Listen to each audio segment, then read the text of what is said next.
주일학교 교사 훈련과 자문을 하면서 자주 접하는 주문이 있었습니다. 보다 효과적이면서 손쉽게 주일학교를 운영할 수 있는 커리큘럼을 소개해달라, 이런 것들이죠. 그래서 이런 요청을 하는 주일학교들을 접하면 사실 교육에 관심이 많은 교회라고 생각이 듭니다. 더구나 커리큘럼을 원한다는 것은 교육이 뭔지를 아는 교회죠. 교육은 방향을 가지고 오랫동안 체계 있게 접근하지 않으면 열매를 맺을 수 없기 때문에 그렇습니다. 근데 다른 한편으로는 저는 이 질문을 받을 때마다 좀 난처할 때도 있어요. 왜냐하면 제가 강조하는 교사 세미나의 내용들은 이렇기 때문에 그렇습니다. 프로그램 혹은 전문가들에게 의지하기보다는 복음과 성경의 큰 그림을 기본 내용으로 가지고 아이들과 함께하는 교회 성도, 특히 부모들이 주역이 돼서 관계와 대화 속에서 풀어내야 한다. 그렇지만 이제 효과적인 커리큘럼을 요구하는 이유는 충분히 이해할 만합니다. 실제로 주일학교 현장에서 교사들께서는 전문 신학교육을 받고 하시는 것도 아니고 또 충분한 시간을 들여서 준비할 여유도 없을 때가 많기 때문에 그렇습니다. 때문에 그동안 이제 주로 교단, 교육 전문 단체들이 만든 이제 시리즈 교재, 교환들을 사용해서 해왔죠. 처음부터 끝까지 읽기만 해도 따라갈 수 있도록 만든 그런 내용들 말입니다. 요즘 나오는 교재들을 보면 설명도 아주 친절하고 뭐 색깔도 너무 아름답고 재미있는 활동도 많습니다. 근데 동시에 이 주변에 보면은 이런 교재들이 만족스럽지 못하다는 불평도 끊임없이 들려옵니다. 한국에서 만든 것은 너무 한국 정서로 안 맞고, 저 영어로 된 것은 영어가 힘들어서 안 맞고, 큰 교회에서 만든 것은 작은 교회에 안 맞고, 또 현장 교수 수준에 맞지 않는다, 뭐 이런 것도 있고, 신학적으로 균형이 좀 없다, 뭐 이런 지적도 있습니다. 적어도 이제 제가 아는 한 모든 사람을 만족시키는 교재를 본 적은 없어요. 어쨌든 우리가 이런 틀을 가지고 뭔가를 할 때 왜 잘 안 되는지 그 이유를 제대로 따져볼 필요는 있습니다. 여기서 간단히 4가지만 짚어보려고 합니다. 첫 번째는 커리큘럼은 가르치는 사람의 수준을 넘을 수 없다는 점 때문에 그렇습니다. 우리는 AI가 인간을 위협할까 봐 걱정하는 시대에 살고 있지만 이미 저희 안에 컴퓨터처럼 생각하는 것들이 하나 있습니다. 컴퓨터가 그런 것처럼 이제 프로그램만 세팅을 탁 하면 나머지는 그대로 잘 돌아갈 거야 라고 기대하는 경향이 있다는 뜻이에요. 그러나 신앙교육은 그렇게 돌아가지 않습니다. 왜냐하면 신앙교육은 단순한 지식 전달만으로도 충분하지 않고 또 학생들의 미묘한 영적 변화와 씨름을 도전해야 하고 또 그냥 있으면 놓치기 쉬운 삶의 구석구석을 돌아보도록 만들어야 하기 때문에 그렇습니다. 여기서 가장 중요한 매개는 전달하는 이 교사입니다. 특히 전달하는 사람이 자신이 전달하려는 메시지에 얼마나 확신을 가지는지, 그 내용을 얼마나 깊이 이해하고 있는지, 또 상대방에게 얼마나 충분히 귀를 기울이고 있는지, 그리고 그 관계를 어떻게 이어가고 있는지가 사실 신앙교육의 가장 중요한 키이기 때문에 그렇습니다. 때문에 커리큘럼과 이를 가르치는 일을 잘 준비하는 일, 이 2가지가 같이 가지 않으면 아무리 좋은 교재가 있다 한들 그 전에 썼던 교재하고 다를 바가 없을 가능성이 높습니다. 이 점에서는 이제 가르치는 이 교사들을 잘 준비시키시고 점검하시고 계속해서 이들을 교육하시는 것은 커리큘럼 성공의 필요 조건이라고 할 수 있습니다. 2번째로 당장 필요한 도전과 장기적으로 꼭 다뤄야 될 내용의 조화를 이루어야 한다는 점 때문에 커리큘럼들에 대한 불만들이 나타날 수 있다는 거예요. 여러분도 알다시피 이제 뭔가를 얘기를 할 때 현실에 더 가까운 얘기를 할수록 효과가 큽니다. 교육에서도 마찬가지죠. 신앙교육은 더구나 그렇습니다. 시대적 요구나 도전을 다루거나 최근에 주목을 받는 이슈와 사건을 인용하거나 또 세대가 느끼는 고민들을 더 관련시켜서 얘기할수록 영적인 임팩트는 점점 더 커집니다. 근데 이것은 사실 커리큘럼을 갖는다는 것과 좀 근본적으로 부딪히는 면이 있어요. 커리큘럼이란 사전에 틀을 정해놓고 그것을 잘 따라가는 것을 말합니다. 그러다 보면 새롭게 제기되는 이슈나 문제를 이제 집어넣을 틈이 안 보일 때가 많이 있기 때문에 그렇습니다. 그러나 우리가 반드시 주일학교를 통하여 교육시켜야 될 내용들을 한번 따져보면 상황 때마다 그냥 즉흥적으로 문제를 다루어서는 우리가 빼먹을 수 있는 게 너무나도 많습니다. 성경도 66권이나 되고요. 신앙생활에서 다뤄야 될 여러 가지 내용들도 한번 보십시오. 예배, 선교, 구제, 기도 한두 가지가 아닙니다.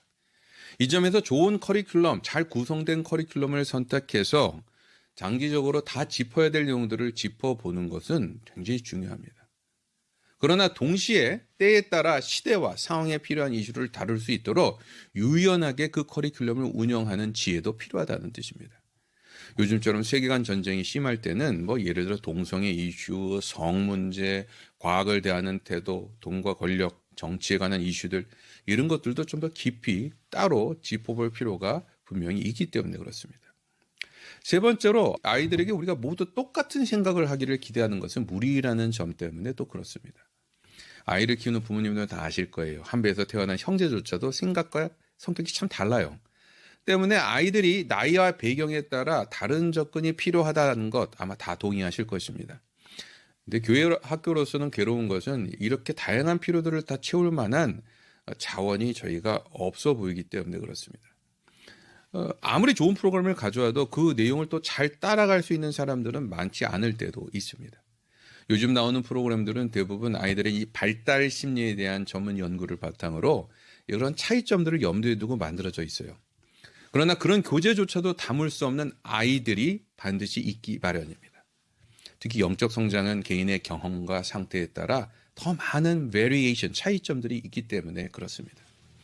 이 점에서 아무리 좋은 커리큘럼도 아이들 개인 차이를 인정하고 각 개인에 대한 개별적인 관심과 상담이 반드시 필요합니다. 바로 이 때문에 주일학교는 여전히 소수그룹 1대1이 가장 이상적이고 그렇지 못하다 하더라도 교사와 학생들이 깊은 교제, 만남이 있을 때 특히 이들 간에 이루어지는 깊은 대화만이 주일학교를 의미 있는 교육의 기회로 만들어준다는 것입니다. 좋은 커리큘럼이 있다면 이런 보완제들이 꼭 필요하다는 뜻이죠. 네 번째로 교육은 가정과 공동체의 합작품이고 주일학교 혼자만 다 할 수 있는 일이 아니기 때문에 그렇습니다. 이 역사를 살펴보면 전통적으로 교육은 가정과 사회가 같이 해왔어요. 학교라고 하는 조직이 교육의 중심이 된 것은 산업혁명 이후에 본격적으로 벌어진 역사로 보면 비교적 최근 사건입니다. 학교는 집에서나 사회가 제대로 하지 못한 어떤 전문 교육을 시키는 데는 굉장히 큰 역할을 하기도 했지만 동시에 인격, 도덕, 성품 또 다른 여러 가지 면에서 여전히 가정과 사회의 역할을 대신하지 못하고 있다는 지적도 받습니다. 이런 상황에서 인격, 도덕, 성품 쪽에 더 가까운 면들을 더 많이 다루게 되는 신앙교육이 주일학교만의 의지에서 하기는 힘들다는 것은 어쩌면 당연합니다. 실제로 주일학교 교육의 성패는 아이들에게 더 많은 시간을 보내며 삶과 문화 속에서 자연스럽게 교육하는 부모와 교회 공동체를 통해서 이루어져야 합니다. 교회는 어떤 의미에서는 신앙교육의 중심인 부모를 돕는 공동체로서 그 역할을 할 때가 더 많습니다. 부모가 신앙이 없는 아이들인 경우에는 물론 좀 다르겠죠. 이때는 교회가 더 많은 책임들을 갖고 이들의 신앙교육을 감당해야 되는 경우도 있습니다. 그러나 가정에 지원이 없는 신앙교육이 쉽지 않다는 것은 무엇보다도 현장에 있는 교사들이 더 잘 느끼고 계실 것입니다. 이 점에서 좋은 커리큘럼의 내용을 제대로 전달할 수 있는 주일학교란 조직을 잘 만드는 것, 체계를 잘 세우는 것도 중요하지만 가정이나 교회 전체 분위기가 교육적인 것이 될 수 있도록 점검해야 한다는 뜻입니다. 때문에 가정과 교회 전체가 신앙교육에 관심을 가지도록 하는 것이 없이는 좋은 커리큘럼도 힘을 발휘할 수 없을 수 있다는 뜻입니다. 이렇게 말했다고 해서 커리큘럼에 대해 고민하는 것은 무익하다 이렇게 말씀드리는 건 아닙니다. 앞에서 말한 네 가지 모두 좋은 커리큘럼을 제대로 살릴 수 있는 방법이라고 아마 설명하는 편이 더 나을 것입니다. 그렇다면 어떤 커리큘럼이 좋은 커리큘럼일까요? 그동안 썼던 흔한 방법은 우리가 교리문답이라고 쓴 카타키즘 방식이라는 방법입니다. 이것은 교회가 마땅히 가르쳐야 될 신앙의 내용들을 정해놓고 이 내용들을 외우거나 성경으로 설명하는 포맷으로 되어 있었죠. 이러한 접근 방식은 초대교회 이후부터 지금까지 사라진 적이 없는 일반적인 교육 방법이었습니다. 근데 사실 로마 제국이 기독교를 공인한 이후에 이 방법은 교회에서 점점점 힘을 잃어가기도 했어요. 무슨 말인 거냐? 예를 들어서 요즘 같은 경우에도 여러분 세례와 입교식 할 때 우리가 원래 이 카타키즘 혹은 신앙 고백을 제대로 점검하도록 되어 있잖아요. 다시 말해서 우리가 이 전통적인 방법을 우리 교회의 교육 체계 안에서 점점 잃어왔다는 뜻입니다. 이후 이제 학교 시스템이 도입되면서 그거에 영향을 받아 교회 학교에도 여러 가지 시스템 교재들이 등장합니다. 특히 이제 19세기 말 20세기에 접어들면서 제3차 대각성이라고 하는 사건을 경험하게 되는데 이때 주일학교 운동이 크게 일어납니다. 근데 이때 일어난 주일학교는 좀 특징이 있었어요. 특히 이제 그 주요 강사들이 주일학교 시간에 이제 성경 인물과 사건을 중심으로 얘기를 재미있게 풀어나가는 방식으로 하는 설교 문화를 활성화시켰습니다. 안타깝게도 동시에 이 시기는 이제 신앙의 기준, 원칙에 대한 관심이 많이 약해진 시대이기도 했어요. 이제 성경 사건, 인물들을 이제 설명하는 것 중요한 일이죠. 근데 이걸 통해서 우리는 윤리적으로 뭘 해야 되는가 전달하는 데 초점을 맞추게 됩니다. 그리고 이 과정에서 주일학교 교육은 성경 전체의 흐름이나 복음과의 연결점이 점점 약화되기 시작해요. 어쨌든 이런 개별적인 성경 사건과 인물 중심으로 펼쳐진 교재들은 지금도 기독교 서점에 가면 수없이 있습니다. 최근에는 최신 교육학의 지혜를 반영해서 연령별 인지 능력과 반응을 염두에 둔 커리큘럼들도 크게 늘었습니다. 예를 들어서 미국의 퓰러 신학교 교육연구소에서 만든 오렌지 프로젝트 같은 것들을 보면 아이들에게 질문 영역, 발견 영역, 열정 영역 이런 세 영역으로 교육 내용을 나누고 학습자 주도형 학습, 지식을 넘어선 습관과 감성 형성 교육을 강조합니다. 이게 무슨 말인가? 학습자가 궁금해하게 만들고 질문을 더 많이 이제 던지는 방식들로 구성을 하는 거예요. 또 학습자 자신, 학생 자신이 주도적으로 답을 찾아갈 수 있도록 격려하는 쪽을 더 강조합니다. 그리고 단순히 이제 지식을 암기하고 외우는 것이 아니라 그것을 가지고 감정적으로 또 체험도 해보고 실천에 함께할 수 있는 흔히 말하는 통합적 학습을 강조하는 것입니다. 내용 면에서 보면 이제 다양한 주제별 접근 방법들이 눈에 띄어요. 근데 이것도 사실은 이제 현대인들이 선호하는 자기가 하고 싶은 것을 선택하는 것을 되게 중요하게 여기는 이러한 소비 문화에 더 맞는 포맷들이기도 합니다. 또 다른 면에서는 이것을 이제 비판하는 쪽에서는 이 교재가 포스트 모더니즘의 문제를 그대로 갖고 있다고 얘기하기도 해요. 이게 무슨 말이냐면 보다 구체적인 신앙 고백 기준 같은 것들이 분명치 않고 내용에는 관심이 없어 보인다. 이런 비판입니다. 상업적인 운영을 위해서도 더 다양한 교회들이 이제 그것을 사서 보게 하기 위해서는 아무래도 어떤 특정 신학적 입장, 교단의 입장을 반영하는 것, 이런 것은 약할 수밖에 없겠죠. 어쨌든 무슨 교재를 만들어도 모든 사람의 필요를 채우기 쉽지 않다는 것을 보여주는 좋은 예 같기도 합니다. 어쨌든 뭔가가 지금 계속 진화하고 또 미디어나 폼에도 점점 더 멋져져 가고 있는 게 현실이에요. 그러나 여전히 신앙 고백과 교리를 강조하고 특히 성경의 전체 맥락을 잡는 성경 신학적 접근법을 선호하는 교재들도 많습니다. 패커 같은 이들의 격려 속에서 전통 신앙 고백 내용을 주일학교에 더 강조해서 가르쳐야 한다 하는 운동도 일어나고 있고요. 대표적인 게 뉴욕 리드머 교회의 티모시 켈러 목사님이 개발했다고 알려진 시티 카타키즘 어린이판입니다. 또 호주의 그 교재들, 특히 마티아 미디어나 CES 같은 데서 나온 교재들을 보면 미국에서 나온 것처럼 화려하고 멋지진 않지만 내용 면에서는 이 성경의 구속사적 흐름을 강조하는 전통이 항상 있어 왔습니다. 이런 자료들을 신앙적으로 논리적으로 풀어가는 문화가 강한 이제 개혁주의 신학을 다루는 쪽에서 이제 주로 이런 교재들을 사용해 왔죠.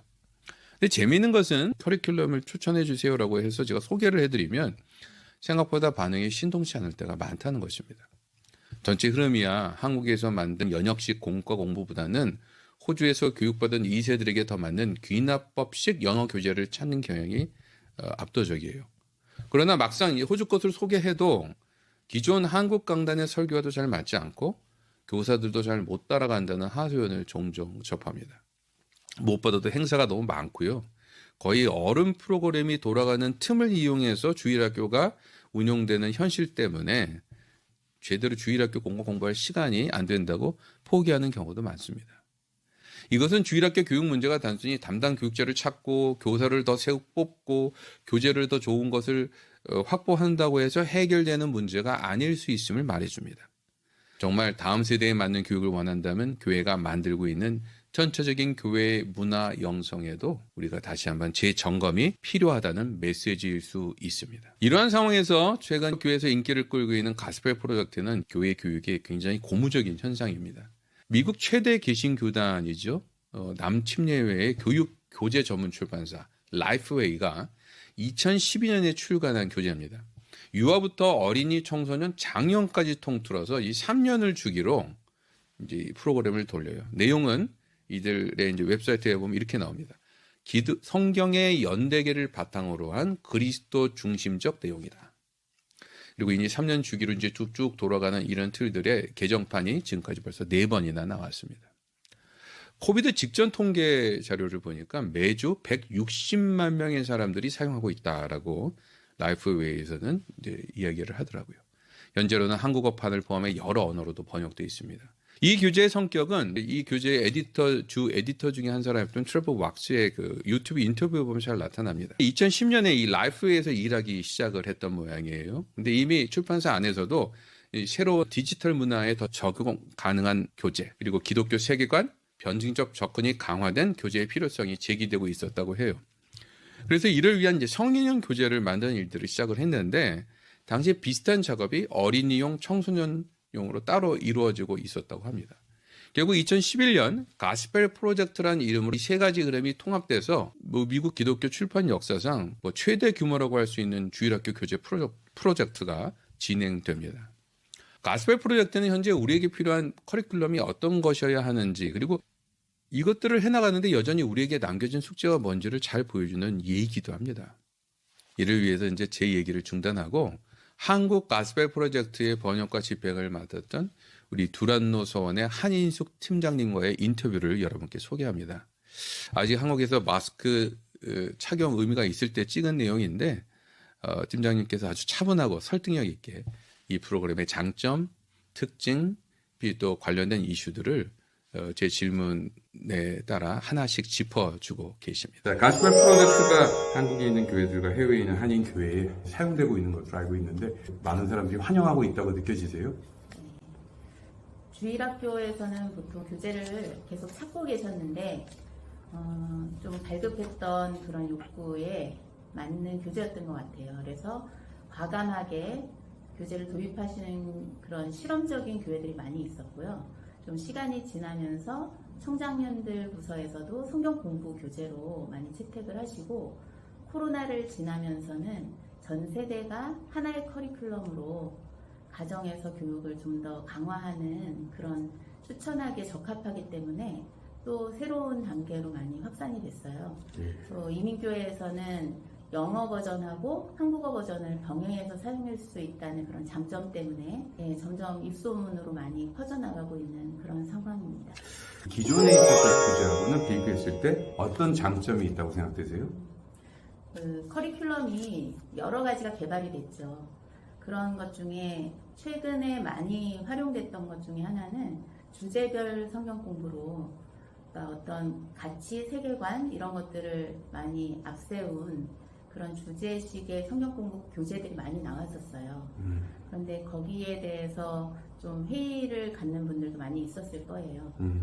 그런데 성경 자체를 가지고 성경을 공부해야겠다는 기본으로 돌아가자는 그런 시대적인 요청도 있었고, 그러면서도 또 한편으로는 성경이 예수님 이야기라고 하는데 실질적으로 그 예수님 이야기라는 거를 스스로 깨달아가는 것이 어려웠기 때문에 그 이야기를 중심으로 해서 만든 커리큘럼은 가스펠 프로젝트가 아마 한국교회에서는 처음으로 도입했던 그런 교재이고요. 또 그 여파로 그 이후에 나와 있는 새롭게 개발되는 교재들에서 더불어서 많이 채택을 하게 된 것 같아요. 프로그램이 3년이 기념 기본 단위로 알고 있습니다. 이렇게 장기간 진행을 하려고 그러면 동기부여가 쉽지 않을 텐데요. 주일학교는 한국 교육 학제가 3년 단위로 운영하기에 적합하기 때문에 지금 가스펠 프로젝트의 3년 커리큘럼이 오히려 활용하기가 좋으세요. 근데 간혹 그 대형 교회 같은 경우는 초등학교 연령을 2년, 2년, 2년 이렇게 3개 그룹으로 나눠서 운영하시는 교회들도 덜어 있지만, 그런 교회들이 이제 예를 들어서 울산 태화교회 같은 경우는 그렇게 유년부, 소년부, 초등부 이렇게 3개 그룹으로 나눠서 운영하던 그 부서 자체를 2개로 나누셨어요. 이 프로그램을 도입하시면서. 그러니까 이게 보통의 학교의 3년 학년제하고 잘 맞는 거죠. 한국가스프로젝트 웹사이트에 보면 대전 남부교회 이 목사님께서 해오셨던 그 경험을 나누신 내용이 나옵니다. 근데 거기에 보니까 많은 준비 과정을 거치셨더라고요. 꼭 그렇게 해야 되는 건가요? 네, 우선 그 교회 교육이라고 생각할 때 그 교단에서 제공하는 자료들은 굉장히 편안하게 안심하고 채택을 하실 수 있지만 이제 초교파적인 저희 가스펠 프로젝트와 같은 교재의 경우는 일단 검증이 필요하다고 생각하시는 게 일반적인 반응이신 것 같아요.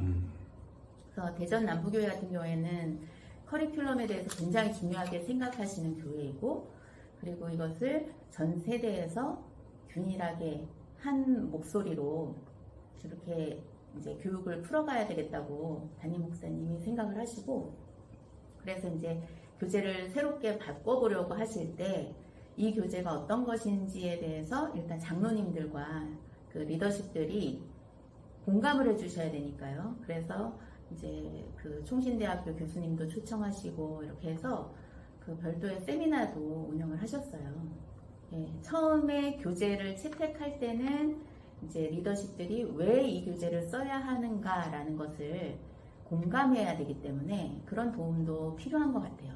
그런데 이제 저희 홈페이지에서 그런 여러 가지의 필요한 이유 같은 것을 다 이제 자료를 만들어서 올려드렸거든요. 그러니까 그 자료만 보더라도 충분하시고, 그리고 가장 실질적으로는 3년 커리큘럼을 다 한 바퀴를 돌리고 난 다음에 교사들이 오히려 더 적극적으로 이 교재를 다시 사용하자라고 요청하는 경우가 많았다는 거예요. 그러니까 써보니까 이거를 좀 더 잘 알고 싶다, 이렇게 잘 교육받고 싶다 하는 욕구가 생기는 거거든요. 그러니까 이제 그런 것들을 통해서 일단 처음에 채택하실 때는 그런 도움을 받을 수 있고요. 그 다음에는 이 교재가 어떻게 쓰여야 보다 효과적으로 쓸 것인가, 그것에 대해서는 이제 교육의 문제인데, 교사들을 교육하는 문제인데, 그 부분에 대해서는 이제 처음 책을 접할 때의 그 낯섦부터 시작해서 얼마간 시간이 지나면서 스스로 내용을 좀 파악하게 될 때 또 핵심 메시지가 무엇인가를 짚어주는 게 참 도움이 되는 것 같아요. 프로젝트가 사용된 지 시간이 좀 지났는데 이제 해보려고 하다가 잘 안 된 것들도 있을 텐데 뭐 때문에 잘 안 되는지 나눠주셨으면 좋겠습니다. 주일학교 같은 경우는 처음에는 이제 설교 자료에 대해서 상당히 좀 많은 그 요청이 있었어요. 그러니까 코로나 시기 전후가 크게 좀 변화가 있었는데요. 이제 영상 매체가 아직 보편화되기 이전에, 코로나 이전 시기에는 설교를 보통 PPT 자료로 많이 활용을 하신 거예요. 그래서 PPT 자료, 설교 자료가 있는 것을 더 편하게 활용을 하시는데, 저희 교재는 영상 자료를 제공했거든요. 그러니까 그 다음 세대 자료였던 거죠. 그래서 조금 빨리 영상 자료에 설교 자료를 제공했는데 처음에는 거기에 대해서 잘 적응이 안 되셔가지고 그런 요청이 있다가 이제 오히려 더 영상 때문에 코로나 시기를 겪으면서 더 많은 호응을 받게 됐고, 이제 두 번째로는 소그룹 운영 시간인데, 그 소그룹 운영 시간에도 굉장히 다양한 활동들을, 옵션 활동을 제공하고 있어요. 그러니까 그것이 소그룹 시간에 현실적으로 교회들이 가지고 있는 소그룹 시간이 20-30분 정도인데 그 시간에 소화하기가 좀 어렵다, 이런 얘기들을 하신 경우가 있어요. 그러면 그것은 선택이기 때문에 그걸 다 하려고 하지 말고 선택해서 꼭 필요한 것들을 그 교회 형편에 맞게 활용하셔라 라고 저희가 이제 안내를 해드리고 있고요. 그 다음에 또 한 가지는 이제 그 설교자의 또 니즈가 있는 거예요. 주일학교는 이 본문으로 설교를 하는데 이 큰 그림 이야기로 가다 보니까 모든 이야기가 다 예수님으로 끝나는데 어떨 때는 똑같은 결론에 늘 이르는 것 같은 답답함을 느끼게 되는 거죠. 근데 복음의 감격이 따끈따끈하게 살아있는 그런 메시지를 전하시는 분들은 같은 이야기를 똑같이 해도 매번 힘이 있을 건데, 그게 약간 식어있는 상태에서는 불편하게 느끼시는 것도 있는 것 같아요. 이거는 이제 뭐 직접 말씀을 그렇게 하시는 경우는 없기 때문에 이거를 뭐 근거가 있게 말씀드릴 수는 없어요. 예, 하지만 그 복음의 메시지를 전하는 것이 이 설교의 핵심 부분이기 때문에 얼마만큼 그 복음에 대한 열정이 있는가에 따라서 이 책에 대해서 선호도가 달라지는 것 같아요. 마지막 질문입니다. 교사들이 따라갈 수 있을까 걱정이 있는데 프로젝트 사용을 관심은 있지만 주저하는 교회들에 대해서 어떤 격려를 해주고 싶으세요? 제가 중학교 때 개인적인 경험 말씀드리면 중학교 때 노회에서 주최하는 성경 고사 대회에 나간 적이 있어요. 그때 그 성경 고사 대회를 나가려고 하니까 저희 담당 교육자 전도사님이 과외를 시켜주시는 거예요. 성경 과외를. 네. 그래서 막 하다 보니까 소선지서 뭐 대선지서 이러면서 못 들어보던 단어들도 막 알게 되고 그리고 성경의 내용들도 좀 더 정확하게 외우게 되고 그런 경험을 하면서 제가 스스로에게 생각했던 게 나는 꽤 학습 태도가 좋은 학생인데 평소에 나를 이렇게 가르쳐 줬으면 내가 훨씬 더 잘 알고 잘 배울 수 있었는데 왜 나를 이렇게 계획적으로 안 가르쳐 주지? 그런 질문을 했었어요. 근데 이제 그 성년이 되고 이렇게 지나오면서 제가 이런 커리큘럼이라고 하는 것이 얼마나 중요한지 그것에 대해서 이제 깨닫게 되면서 이제 이 커리큘럼을 선택하고 운영하고 그것으로 교육하는 일에 힘쓰는 모든 분들을 진짜 격려하고 싶어요. 그런데 분명한 것은 어떤 커리큘럼을 가지고 그런 양육을 하는가에 따라서 그 교육을 받는 성도들은 굉장히 달라질 수 있다는 거예요. 그리고 보다 더 준비되고 좋은 방향성을 가지고 교육을 하면 좋은 열매를 맺게 될 거라는 기대가 있어요. 지금까지 우리가 계속 성경이 예수님 이야기다라고 명제는 들었는데 실질적으로 성경을 읽으면서 그 성경의 구절구절에서 예수님을 발견하는 게 쉽지는 않잖아요. 그렇죠. 그런데 이게 3년 정도라고 하는 것이 되게 의미가 있다고 저는 생각이 들어요. 그러니까 3년 정도를 계속 같은 시각으로 성경을 계속 큰 그림 속에서의 한 조각, 또 큰 그림 속에서의 한 조각, 지금 조각이 무슨 뜻인지 모르더라도 전체 큰 그림의 이야기가 있을 거야. 그 안에서 여기는 어떤 부분일까? 이런 생각을 하게끔 하는 그런 성경을 보는 시각이 3년 동안 꾸준히 훈련이 되면 자기도 모르는 사이에 성경을 보는 눈이 생기는 거예요. 그리고 이거는 이 공부를 배우게 되는 학생뿐만 아니라 오히려 지도하는 분에게 아주 더 크게 잘 숙지가 될 수 있거든요. 그래서 주일학교 같은 경우에는 그 교사와 부모들까지도 같이 성장할 수 있는 계기가 되고 또 장년들 같은 경우에도 이 소그룹을 운영하는 소그룹 인도자로서 헌신을 하신다면 굉장히 많은 폭발적인 그런 믿음의 성장이 있을 거라고 생각이 돼요. 그러니까 어느 날 문득 내 시각이 바뀌었구나. 내가 성경에서 자꾸 예수님을 찾으려는 경향이 생기네. 이런 걸 발견할 수 있을 거거든요. 그리고 또 어떤 분들은 나는 1년 임기를 맡은 그냥 파트 전도사인데 내가 이것을 뭐 하다가 끝도 못 볼 건데 내가 이거를 어떻게 시작해야 하는 그런 고민하는 분도 많이 있어요. 그런데 계획은 사람에 따라 바뀌면 안 되는 거잖아요. 그러니까 진짜 백년지 대계라는 말이 있는 것처럼 교육의 계획을 가지고 그것도 한 사람의 생각이 아닌 지도자들이 합의 하에 그런 계획을 세우고 그 계획 속에서 각자 맡은 역할들을 그때 한 부분씩 담당해 가면 그 울타리 안에서 자라나는 그런 아름다운 영혼들이 정말 양질의 양식을 먹고 정말 아름답게 성장할 수 있을 거라고 생각이 돼요. 그래서 정말 검증된 좋은 것 그리고 지금 성경의 기본적인 것을 자기가 배울 수 있는 이 교재를 제가 정말 적극 추천해 드리고 싶고요. 한국교회 같은 경우에는 부흥의 시대에서 또 개인 큐티의 시대로 넘어왔고 다음에는 성경 통독이 또 유행을 했어요. 내가 성경을 너무 모르는 것 같다 이런 반로였던 것 같아요. 그리고 성경 읽기로 이렇게 넘어갔죠. 그런데 그 내용을 또 깊이 있게 공부하는 것이 이제는 필요한 것 같아요. 그러니까 숲도 보고 나무도 보고 그리고 말씀을 묵상도 하지만 전체 흐름이 뭔지를 맥락 속에서 이해하게 되는 것이 이루어져야 균형 잡힌 신앙 성장이 될 것 같은데 그런 것들을 돕는 데 참 유용한 한 도구가 우리한테 주어졌어요.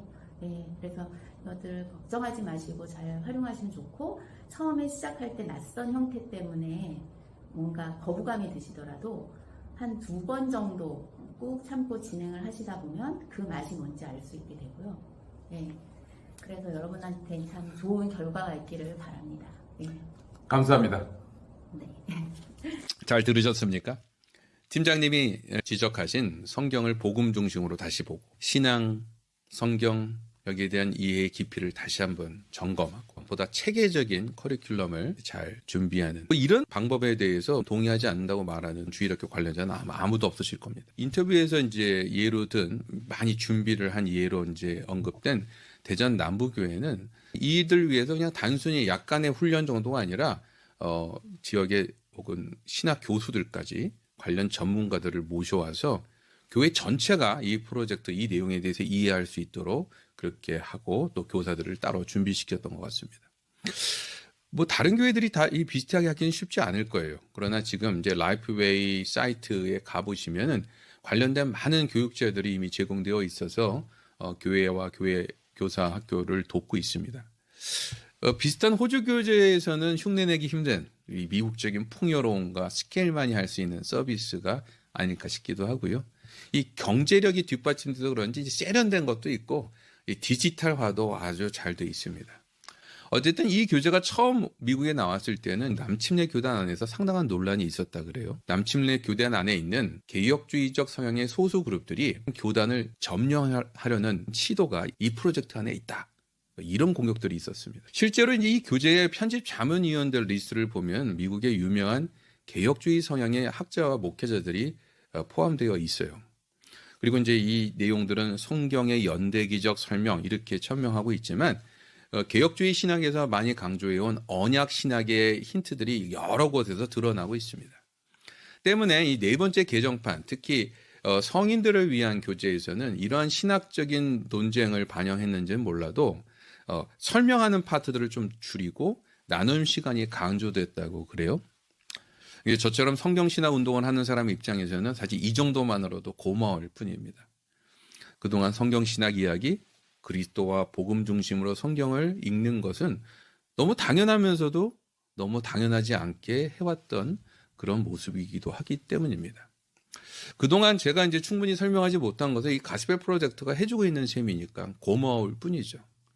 어쨌든 교회들 사이에서 점점 입소문이 나서 도입하는 곳이 늘고 있습니다. 자, 그렇다면 이런 커리큘럼을 이제 사서 사용하면 모든 문제가 풀릴까요? 예, 예상대로 문제는 그리 간단하지 않습니다. 이미 시도를 했다가 포기한 교회들도 있고요. 사용 현장에서 이 교재에 대해서 또 아쉬움과 고민들도 들리고 있습니다. 이 점에서 가스펠 프로젝트는 저희가 앞에서 말한 좋은 커리큘럼만으로 충분하지 않은 신앙교육의 현실을 우리에게 그대로 보여줍니다. 이미 커리큘럼을 제대로 돌리는데 방해가 되는 4가지 이슈들을 짚어보았고요. 여기에 더해서 가스펠 프로젝트 사용에 필요한 보다 구체적인 4가지 주의사항들을 조언해드리면서 우리 시대에 필요한 주일학교 교육의 최선의 방법이 무엇인지를 같이 고민해보는 시간이 됐으면 좋겠습니다. 첫째로 가스펠 프로젝트를 사용하기 위해서는 교육자와 교사의 보다 철저한 사전 준비가 필요합니다. 이 교재의 장점은 계속 그 커리큘럼의 과정을 통해서 성경의 각 부분과 예수님을, 다시 말해 복음을 서로 연결할 수 있도록 도와줍니다. 두 번째는 이야기의 흐름 속에서 아이들을 자연스럽게 초대해서 성경의 이야기가 결국 주님의 선교적 소명 앞으로 우리를 나가게 한다는 면에서 아이들에게도 똑같은 도전을 하도록 한다는 것입니다. 이 점에서 주일학교 시간은 단순히 재미있는 얘기 시간이 아니라 복음 증거의 시간처럼 사용될 가능성이 그 안에 있습니다. 이 말은 교사가 전도자이자 선포자로서 더 큰 각오와 준비가 필요하다는 뜻입니다. 좀 더 분명한 자기 확신과 내용 준비가 없이는 그런 걸 제대로 감당하기 힘들죠. 특히 가스펠 프로젝트의 각 내용들은 그리스도 중심으로 펼쳐진 하나님의 구속의 역사와 연결시켜 설명하도록 되어 있습니다. 실제로 교재 자체가 말해주는 것만으로는 아이들이 이해하기가 쉽진 않아요. 때문에 가르치는 교사들 입장에서는 좀 더 철저하게 배경이 되는 성경의 큰 그림을 이해하고 언제든지 필요하면 전체 얘기를 다시 한번 끄집어내서 짧은 시간에 설명할 수 있도록 준비되실 필요가 있습니다. 이를 위해서 적어도 이 프로그램이 시작되기 전에 모든 인도자들 관련자들은 성경의 큰 그림을 내가 충분히 이해하고 있는지 또 그것을 짧은 시간에 설명할 수 있는지 점검해 볼 필요가 있다는 것입니다. 물론 대전 남부교회처럼 교회 전체가 이런 방향에 대한 이해가 있다면 여기에 맞는 교회학교 지도자와 교사 후보들도 좀 더 자연스럽게 준비되게 되겠죠. 두 번째로 이 커리큘럼을 사용하기 위해서는 예배 중심의 주일학교에서 성경 공부 중심의 주일학교로 틀을 좀 바꿔야 될 필요들이 있습니다. 이 교재는 특히 영어판 같은 경우에는 보시면 이제 미국 교재들답게 참 프로그램이 너무너무 잘 짜여져 있어요. 모든 경우의 수를 염두에 두고 세심하게 순서들이 구성되어 있습니다. 활동 면에서도 상황에 따라 선택할 수 있는 옵션까지도 제공하고 있죠. 그런데 이런 활동들도 그냥 활동이 아니고요. 사실은 전달하려는 메시지가 분명히 있고 그것을 강조하는 수단으로 전략적으로 거기다가 배치한 내용이기 때문에 시간이 없다고 해서 그냥 건너뛰어도 뭐 된다 이러지 않습니다. 바로 이 점에서 이 교재의 성패는 교재의 핵심 내용을 교사들이 제대로 전달할 수 있도록 준비되어야 되고 적어도 이것을 전달하기 위해서 이 교재의 내용들이 제대로 전달될 수 있는 최소한의 시간들, 다시 말해 주일학교 성경 공부 시간이 최소한 45분에서 60분까지 확보될 필요가 있다는 것입니다. 한국판에는 아직 거기까지 번역이 되어 있지는 않지만 영어판에는 어린이 주일학교 이 공과 공부 교재와 함께 그것과 같은 이제 순서로 진행되는 부가 프로그램들이 있어요. 하나는 체험적 요소를 강조한 예배용 교재가 또 있고요. 또 다른 것은 심화 학습을 위한 제자훈련 교재가 같이 나옵니다. 이 말은 다시 말해서 이 프로그램이 갖고 있는 풀스케일들을 제대로 전달하려면 매주마다 최소한 3시간이 필요하다는 뜻이에요. 근데 한국교회 현실은 이 중에 3분의 1일 주일학교 공과 공부 시간도 뭐 1시간을 제대로 확보하기가 쉽지 않습니다. 대부분 주일학교 예배에 밀려서 주일학교 성경 공부 시간은 되게 짧아요. 이 말은 주일학교 예배 시간을 좀 더 줄이더라도 공과 공부 시간을 좀 더 확보하는 쪽으로 가야지만 이 프로그램이 성공할 가능성이 좀 더 높다는 뜻입니다. 그리고 역으로 이 교재를 잘 사용하면 그 이민교회 같은 경우에는 설교자를 구하는 게 되게 힘들거든요. 그래서 주일학교 예배를 운영할 교육자 구하는 문제 때문에 많은 교회들이 어려움을 겪습니다.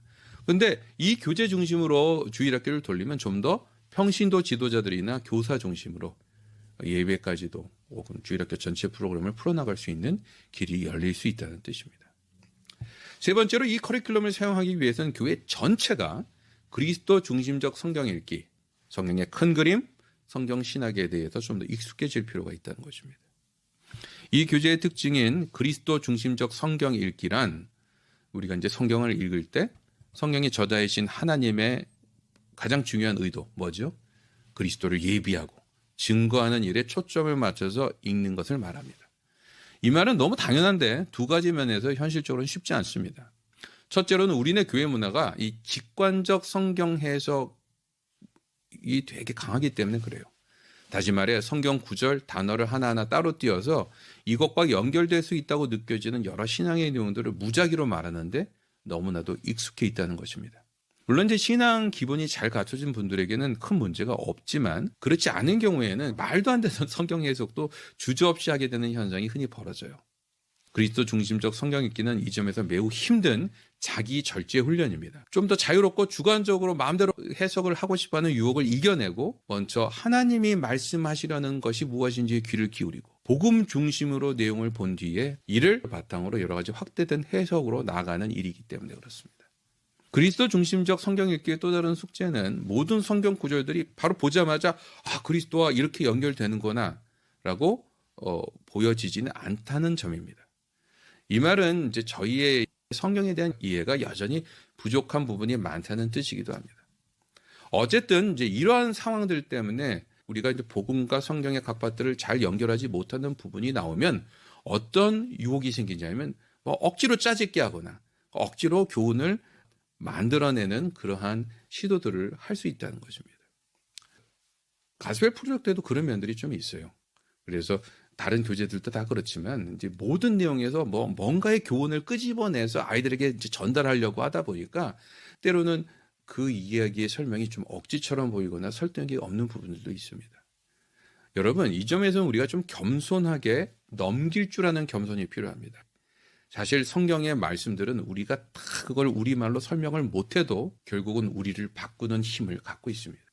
다시 말해 이야기 자체를 전달하는 데 초점을 맞추는 편이 성경을 더 제대로 읽고 그것을 통해서 우리의 신앙이 자랄 수 있는 더 나은 전략이라고 말할 수 있기 때문입니다. 네 번째로 이 커리큘럼도 완벽한 것이 아니기 때문에 계속해서 피드백이 필요해요. 보충할 필요가 있다는 뜻입니다. 가스펠 프로젝트처럼 성경을 통해 신앙의 주요 내용들을 다루는 이 틀은 중요하지만 어떤 시점엔 거기서 다룬 내용들을 좀 더 심화시켜서 더 집중적으로 강조해서 할 이야기들이 반드시 있기 마련입니다. 바로 이 점 때문에 이런 커리큘럼들을 사용하는 그룹들은 특히 캠프나 특별 세미나 같은 포맷들도 여전히 잘 활용하셔야 합니다.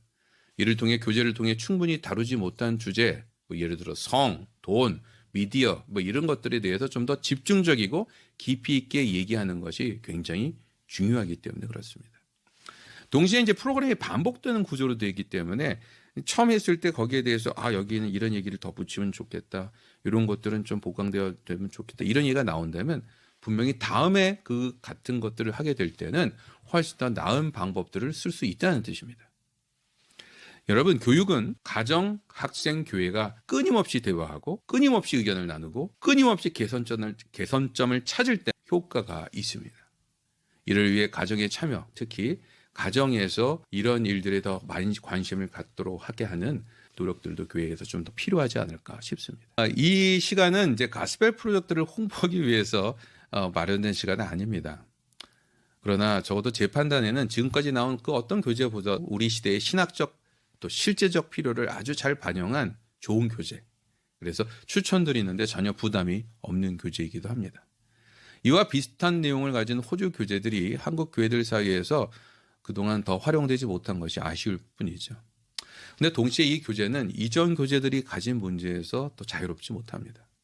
여전히 내용에 대해서 교사와 교회의 사전 준비가 필요하고요. 교육을 위해서 좀 더 실질적인 투자 그리고 기존의 전체 문화를 바꾸는 그런 고민도 요구됩니다. 무엇보다도 헌신적인 교사 뿐만 아니라 부모와 교회 전체가 같이 갈 때에 진전이 있기 때문입니다. 바라기는 오늘 나눈 이런 내용들을 바탕으로 어떤 커리큘럼과 교재를 쓰시든 더 나은 답을 찾아가시는 우리네 교회들이 되길 기도합니다. 이를 통해서 우리네 아이들이 적어도 우리가 하는 후에 또 우리가 거쳤던 아쉬움들을 조금이라도 절약하고 더 큰 하나님 나라의 비전을 이뤄가는 은혜의 자녀들이 되기를 기원해 봅니다. 수고하셨습니다.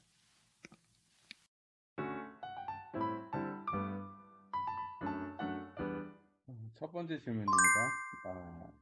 가스펠 프로젝트가 성경 공부 중심의 주일학교가 되도록 도와준다고 하셨는데 아이들한테 예배를 잘 가르치는 것이 더 중요하지 않나요? 아주 좋은 질문입니다. 근데 우리가 기억해야 될 것은 예배는 저희가 교회에서 해야 될 여러 가지 프로그램 중에 하나가 아니라 사실 그리스도인이라면 하나님께 나설 때 가져야 될 기본 태도, 기본 자세를 말합니다. 문제는 우리가 이것을 이제 어떤 의식, 어떤 예배라고 하는 형식으로 만들 때 아이들에게 그런 바른 예배 드리는 자의 태도를 가지게 하는 것이 더 중요하다는 것이죠. 바로 이런 점들 때문에 전통적으로 개혁주의 교회에서는 아이들의 예배에 따로 어떻게 형식을 두는 것보다 어른 예배의 아이들을 일부라도 참석시켜서 부모들이 보는 앞에서 예배에 대한 자세를 가르치도록 그렇게 인도하기도 했습니다. 바른 예배의 태도를 가르치는 것은 무엇보다도 바른 신앙을 가르쳐야 될 부모의 책임이라고 봤기 때문이죠. 근데 현실적으로 또 지금 보면 주일학교 예배 분위기를 잘 인도하는 것에 대해서 많은 교사들이나 주일학교 담당자들이 어려움을 겪고 있습니다. 바로 이 점 때문에 이제 아이들에게 더 주목을 끌 수 있는 재미있는 설교를 할 수 있는 교육자들을 더 찾는 경향이 있죠.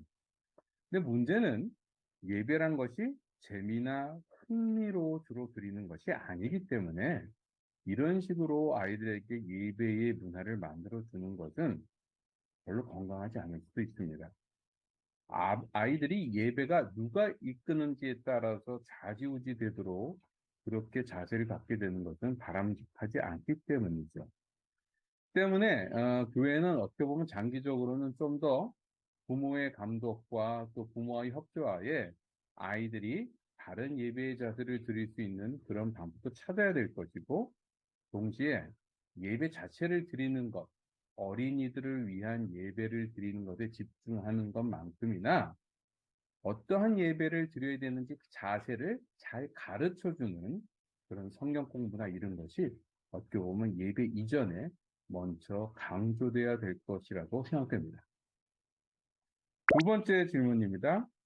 주일학교 교사들이 잘 준비해야 된다고 강조하셨는데, 실제로 교사를 하는 분들은 다른 사역도 많이 하고 있고, 이민교회 같은 경우에는 영어로 할 수 있는 교사를 찾기는 쉽지 않아서 이렇게 준비된 교사를 찾는다는 것은 너무 이상론 같이 들립니다. 이것도 굉장히 중요한 지적이라고 생각하십니다. 근데 여기서 우리가 조금 고민해야 돼야 될 것은, 교회에서 지금 교사를 찾을 때 그전에는 너무 또 한국어 하는 교사들 중심으로만 있다가 아이들에게 충분한 영적 도전을 못 준다는 이유로 말이 되는 영어 교사들을 찾는데 많이 집중을 하게 됐는데, 그러다 보니까 제대로 준비가 되지 않은 젊은 교사들, 영어권 교사들을 주로 주일학교에 채우는 바람에, 다시 말해 준비가 제대로 되지 않는 경우들이 많아졌다는 것입니다. 물론 아이들하고 더 교류하고 대화할 수 있는 교사를 갖는다는 것은 중요한 일입니다. 그러나 주일학교는 아이들과 놀아주는 곳이 아니라 아이들에게 신앙 교육을, 특히 가정이 해야 될 신앙 교육을 도와주는 곳입니다. 바로 이 점 때문에 좋은 커뮤니케이션 스킬만큼이나 그 아이들에게 어떤 것을 가르칠 수 있는지 내용 면에서 잘 준비된 교사들이 필요하죠. 바로 이 점 때문에 저희가 교사들을 수급할 때는 아무래도 아이들과 대화할 수 있는 영어권 교사, 대화가 될 수 있는 젊은 교사들을 많이 확보하려고 애를 쓰면서도, 동시에 좀 더 성숙하고 또 내용들이 잘 갖춰진 그런 교사들도 같이 구하기 위해서 애를 써야 합니다. 그리고 그것을 위해서 비록 언어적인 면이 좀 떨어진다 할지라도 또 어떻게 보면 젊은 교사들을 잘 돕고 격려하고 같이 보조해서 또 바른 교육을 할 수 있는 보다 장년 세대의 교사들도 여전히 필요하다는 뜻이죠.